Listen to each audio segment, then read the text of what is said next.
Okay. Um, do you think Hideo Kojumbo should be judged by his work?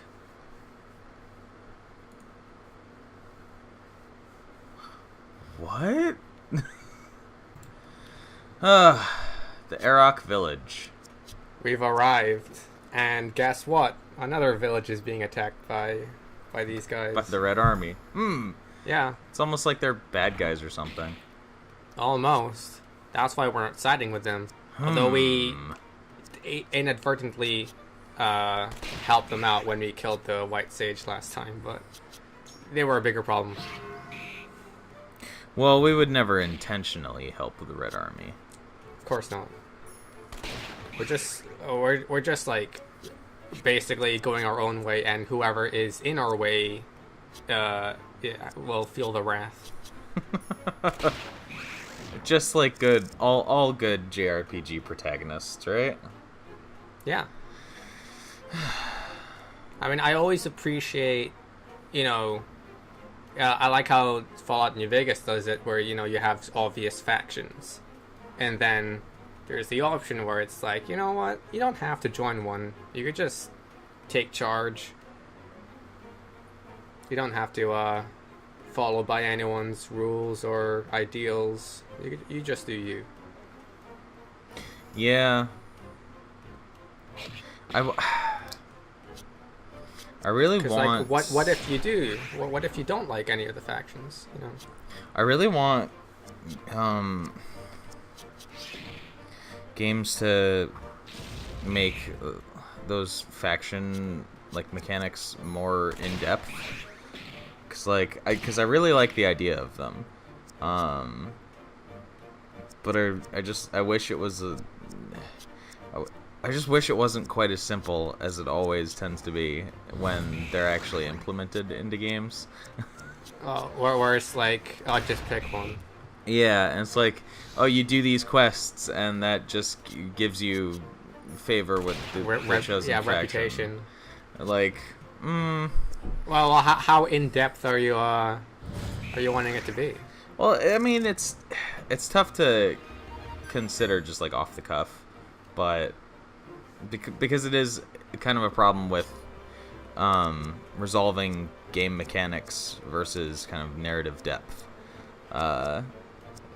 Where, if you want to have that sort of quest structure RPG game, it makes sense that how you would do things regarding factions or character reputation, stuff like that. I understand why developers do that, and it's difficult to kind of move beyond that into something more deep, with big quote marks. Especially because no offense to I love video games, but even today a lot of writers in the video game industry just aren't great.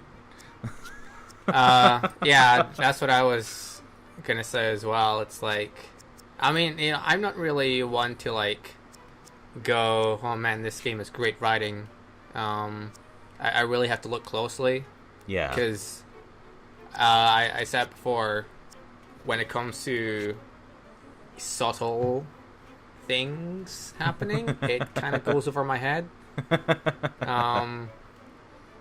And actually, the only game series that I definitely know has good writing is Yakuza. Yeah. And even then, is that because of the translations? Well, I'm sure that has to do something with it, but either way, having actual good writing seems rare to me, especially. Well, yeah, it is. Especially when I'm not actually looking for it, so it's not something I tend to see. And the thing about the writing in the Yakuza games is that it is good, and part of that tends to be because it doesn't try to be subtle in many cases. Right. Like, it has a lot of instances where there's just like there's so much more being conveyed in a scene than the actual dialogue says. So you need to pay attention if you want to really catch all of that, which is great because there aren't a lot of like even in the genre of like crime drama games, there aren't a lot of games that capture that really well. But as a whole, like the Yakuza series has like cutscenes kind of on a similar level as like Metal Gear Solid. And you know, and it has the goofy stuff as well. Yeah. You know, like what the Metal Gear has, except it seems to work better in Yakuza Yeah. than Metal Gear. In Metal Gear, it kind of seems out of place sometimes. But Yakuza, it somehow it can be goofy and serious, and like in like different scenes that are like right next to each other. Yeah. And again, that's again a testament to like the consistent nature of the quality of the writing in the Yakuza games, that they can actually pull that off and it doesn't feel like weird or out of place. Also, it's like really cool. That's rad. Like, yeah, I can appreciate just cool stuff happening, and there's a lot of it in Yakuza. Yeah, like, And it doesn't try to be smarter than it is. yeah, a big difference, of course, is that the Yakuza games aren't written by one person. Oh, okay. Or most, Like, even in the same game. yeah, they aren't like mostly written by one person. In the same way that, you know, Metal Gear Solid is very clearly Hideo Kojima's kind of domain. Yeah. They have a big deal of importance when it comes to like canon, and if you have a lot of that, that's only one person's job. If you have multiple people working on canon, then it's kind of a mess. I do wonder what the like the writing workflow for a Yakuza game is. It's like those games have a lot of writing. Oh yeah, I'm surprised those things get translated. But yeah, it's weird overall because there are a lot of games that I wouldn't say are amazingly well written. I would say that they're, you know, probably on par with like, you know, a Hollywood blockbuster or so. Like I would say that that's kind of the upper limit of what games are reaching right now. Is like, you know, Hollywood summer blockbuster level, which is, you know, not amazing but not terrible, enjoyable enough. Now, I'm not gonna name any names, but you know, you and I are familiar with the particular forms, and we know and I think you know a particular user, and it's gonna be apparent. It's gonna be obvious which one I'm talking about when I say that he made a thread recently that said the title was, "Do FPSs have better stories than RPGs?" You know which guy I'm talking about? I have a guess. All right, okay, that's all I need. But hey, we have another white sage here. Oh yeah, the second White Sage, and who just murdered the... Yeah, just murdered the ruler of the Arok. Yikes. Straight up, we weren't here in time. Or the king? I don't know, one of them. No, it was queen. No, queen. Okay, this race is kind of androgynous. Man, we need to get an airship of our own. We could have gone here so much faster. Well, we sort of have No, we need a big one with a ladder. We need an airship that doesn't need to anchor. Exactly. How does that even... No, it could just be a hot air balloon. Can hot air balloons stay still? I mean, it's a Zeppelin. Right. Can Zeppelins stay still? As far as I'm aware,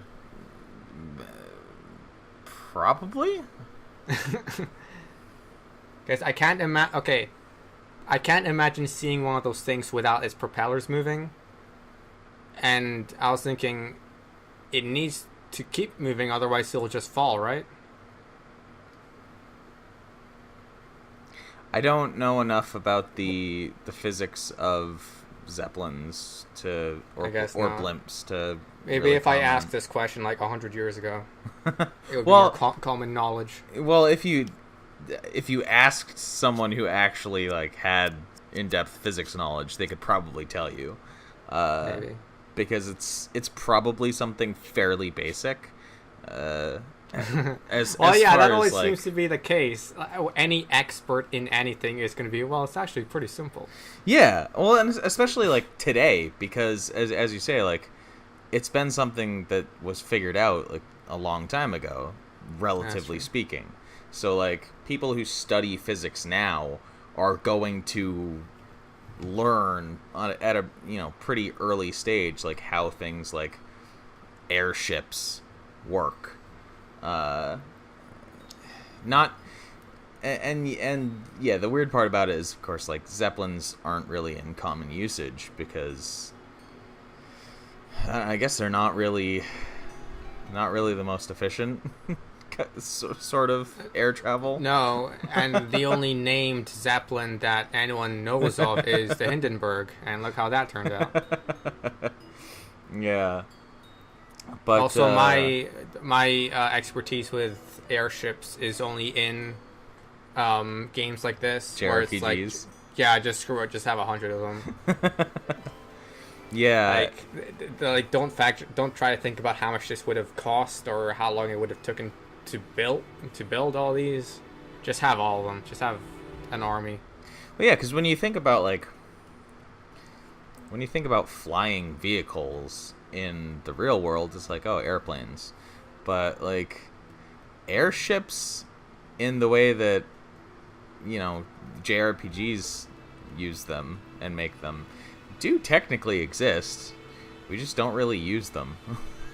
Yeah, I think they only really use them just because it looks cool and is more fantasy-like. Yeah, it's that steampunk kind of feel. Well, if you replace them all with giant helicopters, I don't know how that would work. Oh, another flashback. What's this? Yeah, so I'm still not sure if these flashbacks are actually optional. Because, like, I could have not rested here. Yeah. And they're definitely in some order. Right. Yeah, so we have our supposed father, Axis. Yeah, because, like, we're not gated off from progressing to the next area until we sleep, right? I don't know. At least we don't think so. I don't. Now that the Red Army's gone, well, previously there was a villager that was blocking the way, so I couldn't leave the village. But now that the army is gone, is that particular NPC moved away? I don't know. Maybe I should have checked, but this is something you can investigate when you play the game. Yeah, eventually. And definitely towards the end, maybe you're not going to be 100% happy with how I covered certain things. So yeah, I think you should probably play this game to the end. How many times are you going to reload a save in like the final dungeon area? Well, that's actually not it. But But when it comes to reloading save files, I did cut out quite a bit.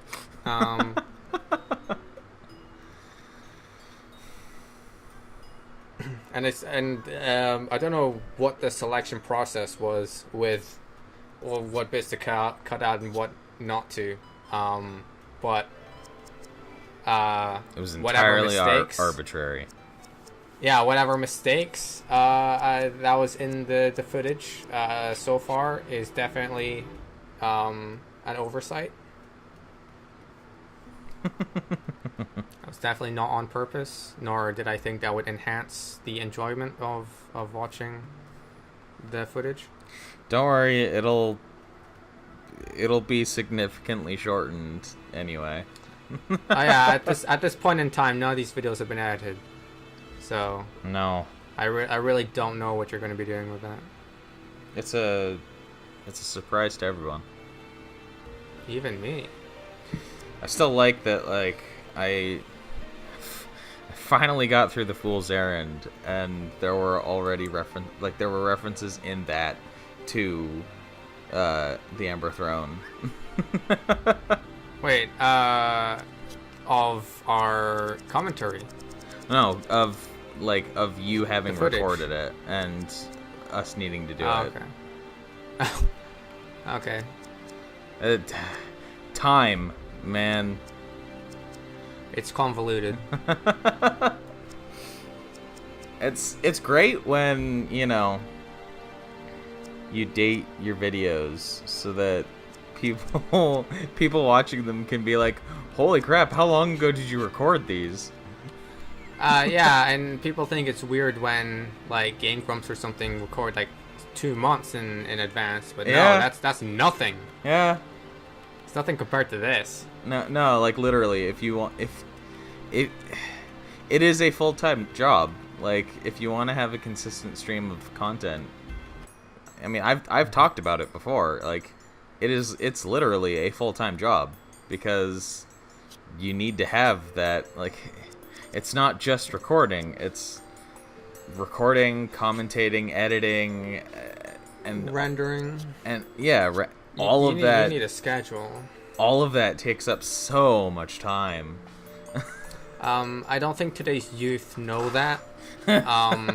Because, I assume when me and you were at school, you get the typical, oh, I want to be a firefighter, astronaut, when I grow up.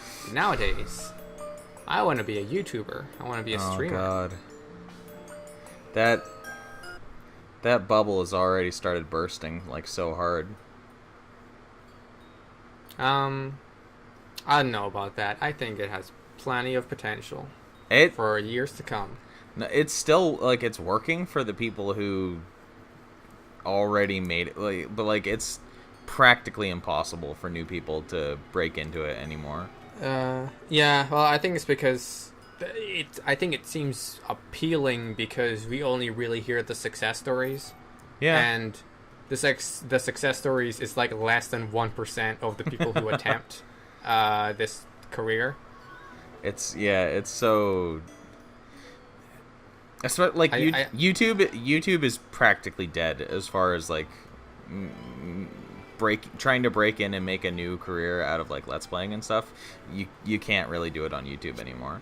I think this channel represents most of Let's Play channels. Yeah, I mean, pretty much. Like, there are a lot of people who are more successful than this channel who, they get a couple hundred, couple thousand views per video, but they're still not not making a living off of their channel. No, it's the brand deals or maybe Patreon. At that point, like, you don't even get, like, you're not big enough to warrant brand deals. Like, the people who are making a living off of YouTube probably have to get like a minimum of 40,000-50,000 views per video, and they need to put out like a video a day at least. Oh, we got a new party member. Yeah. so after this bird person told us, oh hey, by the way, our race was in a war with your dad. But that's a different time. By the way, I'm gonna join your party. And this guy's cool. He's probably my favorite party member. That looked like a lot of magic spells. Yeah, I think this is the only guy who's like primarily, like magic-based spells, and his element would be lightning, of course. Because you know you gotta tick the boxes. We already had a fire-based party member. We electric. You know. Common would be ice. Yeah, when are we gonna get water/ice? We won't. Oh. Well, darn. No. This game only has 5 party members total. We have most of them already. I don't think there is an ice element. But fire and lightning, though, you gotta have those.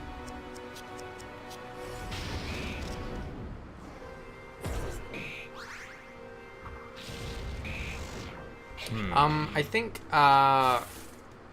either from this episode onwards or the one right after, you should probably start ignoring my playtime, because this area is where I started grinding. Not for any particular reason. I think I just wanted to speed up the fights like this. Yeah. And so, well, first off, I opened up Cheat Engine to increase the speed the game is running at. So, I wouldn't just by going, because I'm going to be seeing the same animations over and over again. And I appreciate when a JRPG has like some sort of fast forward feature, right, in their battles. So, and then the way to do that in this game is just open up Cheat Engine and just have the game run at like 5 times speed. So when are you gonna get around to playing Final Fantasy 12 on PC? Probably never. I do know that it has like it got an update that like has a built-in fast forward feature of the battles, because it was so slow, right? Well, so what happened with Final Fantasy 12 is that it released originally, worldwide, and then it had a second release, which was called the International Zodiac Job Edition or whatever. That was not the released Zodiac in Age. No, the Zodiac Age is the new release. It had the Zodiac Job Edition that was like a complete overhaul. It was a complete overhaul of the gameplay of the game, and it was only ever released in Japan, as far as I can recall. And that was the version that they added the speed up to. It's just a toggle. It's just a button you can toggle at any time to double the speed of the game, and it works anywhere. Like, it works for traveling, works when you're fighting. Doesn't matter. Not just during battles. It just speeds up the game. Well, because the way that Final Fantasy 12 works is it's all seamlessly in the overworld. You don't have the segmented kind of alternate reality combat that a lot of JRPGs you don't have the battle. You don't have the battle transition where it goes.